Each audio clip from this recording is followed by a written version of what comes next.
Swingy Harlem tunes, motor trips and burning lips and burning toast control. How lovely it was. Thanks for the memory of candlelight and wine, castles on the Rhine, the Parthenon, and moments on the Hudson River line. How lovely it was. Many's the time that we feasted, and many's the time that we fasted. Oh, well, it was swell while it lasted. We did have fun, and no harm done. So thanks for the memories of crap games on the floor, nights in Singapore. You might have been a headache, but you never were a bore. Oh, thank you so much. Thanks for the memory of China's funny walls, transatlantic calls. That weekend at Niagara when we hardly saw the fall. How lovely that was. Thank you. All right, folks. Welcome to Dave TV for this 27th. I'm out of focus. Of 27th of April, 2013.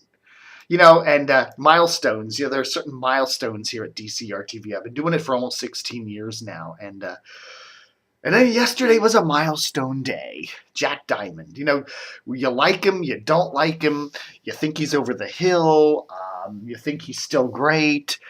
He's a great guy. You know, you got to say, here's a guy who's been on one station 24 years, a radio career that's exceeded that because he was, you know, he was was he Bruce Diamond, and he worked at Wheel, and he worked at a bunch of other local stations, but he's a true local product. And he stayed basically in the Washington area, kind of like Don Geronimo in many respects, like that. And just, you know, was a trooper. And, you know, yesterday was the day. I can't divulge too much information about how I got the news, but I was told midday that this was Jack Diamond's last day. Now, I don't know if the station management at WRQX Mix 107.3 actually told Jack, I mean, or he got the news straight from my website. I don't know. When I first posted it a little after noon yesterday, Friday, the 26th,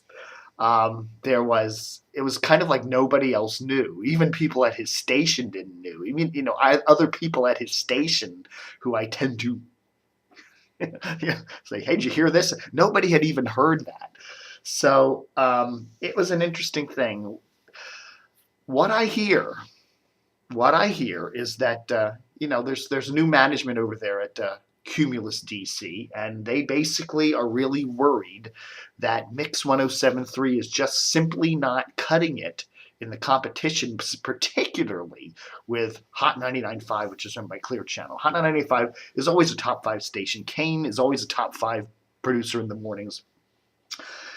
Jack Diamond's ratings have fallen. They're not bad. They're not bad ratings. I mean, he's, you know, 10th, 11th, 12th place, you know, somewhere in that neighborhood.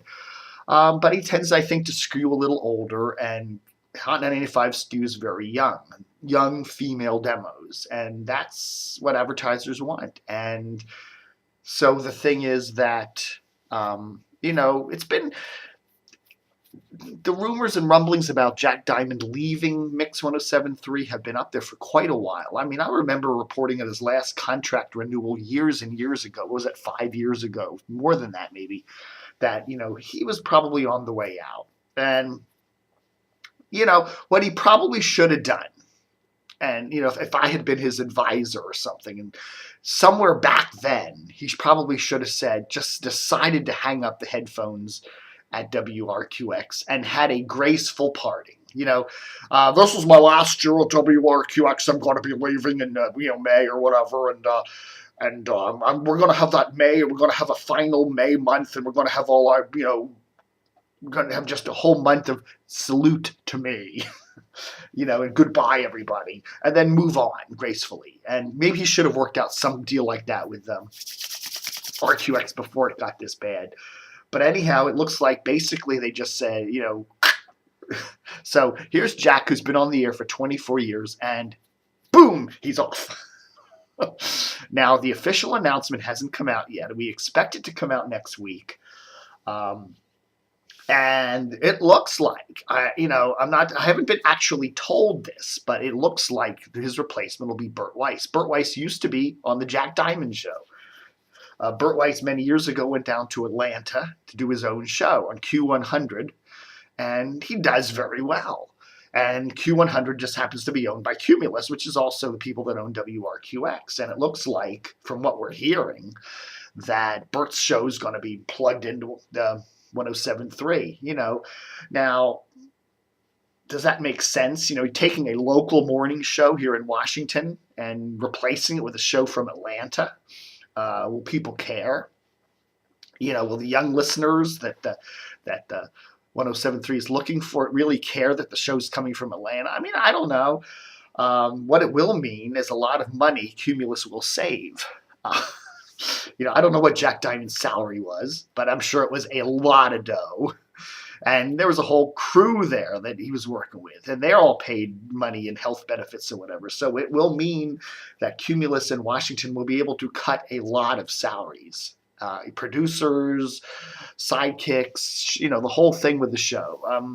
So in that respect, they're going to save a lot of money. Now I'm looking at a kind of the same kind of situation. Look at what CBS did 3 years ago over there at PGC. Donnie Simpson, and his cast of characters there in the morning show.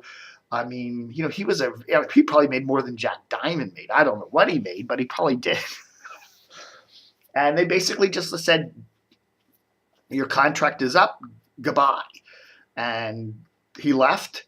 Now, they did it a little classier, I think, in a sense, because they let Donnie do a goodbye show.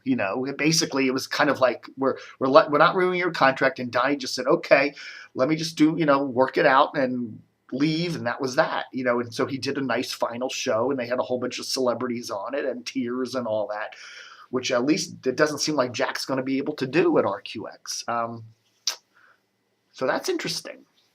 But anyhow, you look at PGC since Donnie left, and their ratings have slumped. But according to their revenue, it hasn't. The revenue that PGC is still distant, but still the second most profitable station in the Washington market in terms of ad revenue. So yeah, RQX is, what is RQX? They're like fourth or fifth in terms of ad revenue in this market. They'll probably take a hit ratings-wise. I don't know, but what the bottom number is ad revenue. And if you're not paying a lot of big salaries, or at least one big salary and a lot of little ones, you make more money. But I don't know.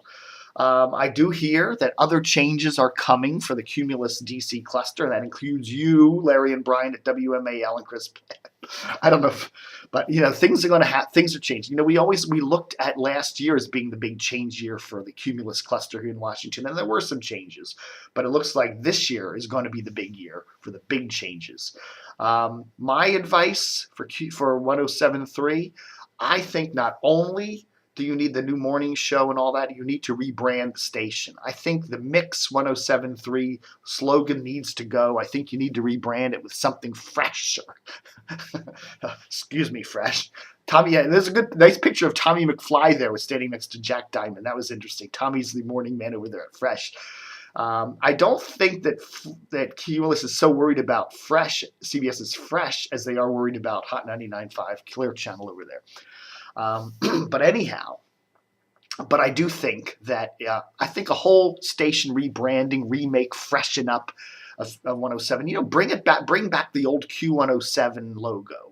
Go back to Q107.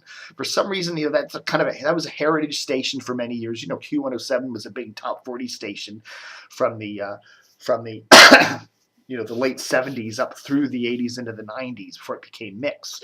I'd say go back to Q. Bring back the Q. Maybe do a whole slogan like that. We're bringing back the Q. Q107.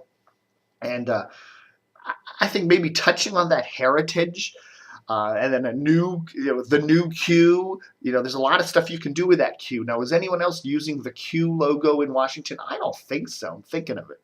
It's nothing. So I think they could easily go back to Q107. But I think they should do that. Ditch the mix. Go back to Q. The new Q. Q107. Bert Weiss in the morning. Marco in the afternoon. And what about Rob Carson in middays? He's kind of the old guy there. I would move Rob Carson over to afternoons on MAL. I would make him the base of the WMAL afternoon show because they need live and local on WMAL for afternoon. So anyhow, I never had much of a relationship with Jack Diamond. Jack never much cared for me, never much seemed to care for my website, although he probably checked it 10 times a day. But, and I never much listened to his show. I wasn't a big fan of that kind of show. I don't know. He was, Don and Mike was who I liked. They were more edgy and irreverent, and Jack was kind of more, I don't know, the typical old morning zoo show, kind of dull and boring and bland. But I do have to hand it to him, for someone to be on the air for so long. And, he is a true icon in the Washington market. He truly is. He is Washington radio. And whether you like him, whether you don't like him, you got to acknowledge the fact that Jack is a legend. He is truly a legend in this market. And let's hope. I'm sure we'll be hearing more from Jack, whether it's on another station, I don't know, or, doing a podcast or something like that. I'm sure we'll be hearing more of Jack. Maybe he'll get a job at a local TV station or something, doing something. I don't know. Fox 5 could hire him. The Jack Diamond Show on Fox 5. So, tip of the camo cap, which I ain't wearing this morning, to Jack Diamond for 24 years at RQX and more than that in the Washington market. And here's hoping that we hear more from Jack. CBS should start a really, really cool oldie station. Put Jack Diamond on it, put Don Geronimo on it, put Johnny Dark on it, put a lot of cool people. Put them on the radio. Davy Jones. Or MAL could do that. They could take 6:30 and flip that over to like a classic oldies format. I don't know. But anyhow, big news. Jack Diamond no longer at RQX 107.3. Put that on the calendar. All right, folks. Thanks for watching Dave TV for the 27th of April, 2013. Live long and prosper.